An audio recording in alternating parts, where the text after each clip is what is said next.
Up on TNT, the second game could well determine who finishes first in the West. As things stand, Golden State is a one-game lead in the tiebreaker over Denver. A Warriors win would put the champs up 2 and effectively 3 games because of the tiebreaker, with just 5 games left.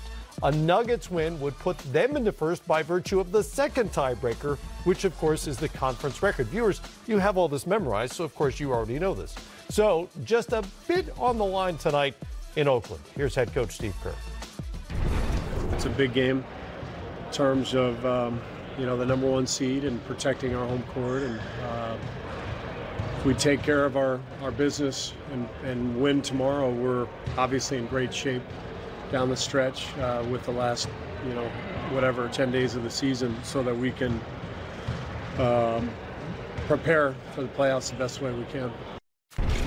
It's already been an expensive day for Golden State. The NBA fined Draymond Green, Steph Curry, and Kevin Durant $35,000, $25,000, and $15,000 respectively for public statements and gestures directed at the officials during and after Friday's controversial loss in Minnesota.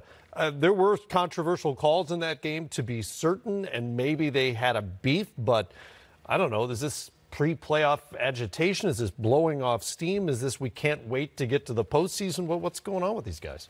Well, it's fascinating to me, actually. We talked about the tiebreaker situation and then turned to Steve Kerr. Steve and I were together in the Suns front office one year when we were in a playoff seeding conversation, and it was a 3-team tie. And we used to always say, the way you control your own destiny is just win.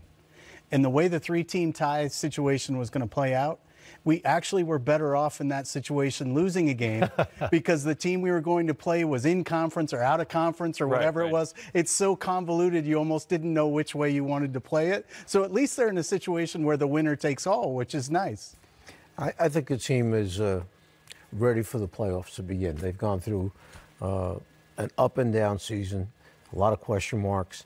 They took in a big question mark who they weren't quite sure how it would all turn out, but DeMarcus Cousins, I would say they have to be very happy with what they got out of him this year. And now they're ready to take all the people that have doubted them and say, okay, look, we're the defending champs. Here we are. Come knock us off. Well, and I think what's really interesting to your question, Matt, about whether or not are they just ready to get on with it? I think the thing that's really unique about this group, it's the first Warriors group that while they were in this phase where they were bored and they really weren't locked in night after night, Steve wasn't really able to reach them for an extended period of time. They didn't reel off 12 straight where they were terribly dominant. It just wasn't something that happened. And I think part of that's because they do miss some of what they had lost in David West defensively. The vertical spacing of JaVale McGee. Damian Jones was doing a great deal of that early on, and he got injured. So I think they really had some issues there, and DeMarcus Cousins added more of what they already had. He's a tremendous offensive player, but defensively may not have been the right fit. So this Bogut piece is as odd as it seems. Their margin for error is not such that this isn't a big acquisition. I think Andrew could be meaningful for them. Yeah. As for Denver, well, the Warriors lead this season series 2-1, as I mentioned. Blowout wins in both the Golden State wins. But for Denver, there's all kinds of stuff on the line tonight. Not just the number 1 seed, but the chance of getting caught at number 2 if they drop this game. How important is this one for the Nuggets? Let's be honest. If you're sitting there looking up and saying, okay, who would we rather wind up with? Isn't Denver kind of the one that everybody wants to pick on right now? Denver and Portland, because of the Nurkic injury, are the 2 teams in the top 4 that everybody would love to take their chances with. Well, Portland, I don't know, because of the backcourt and whether or not McCollum is back playing or not and how he plays. But Denver just seems to be vulnerable. I'm not sure that they have gotten everybody's trust yet, that they really are that good of a basketball team, even though they're only 1 game behind Golden State for first spot in the Western Conference. I still think there are people sitting there saying, if we wound up with them in the first round, we could beat them. I think what's interesting about it, Coach, is I think that's basically because they haven't been there before. They're younger. They don't have playoff experience. Yeah. But what I think is really interesting is Mike Malone's a really, really good basketball coach.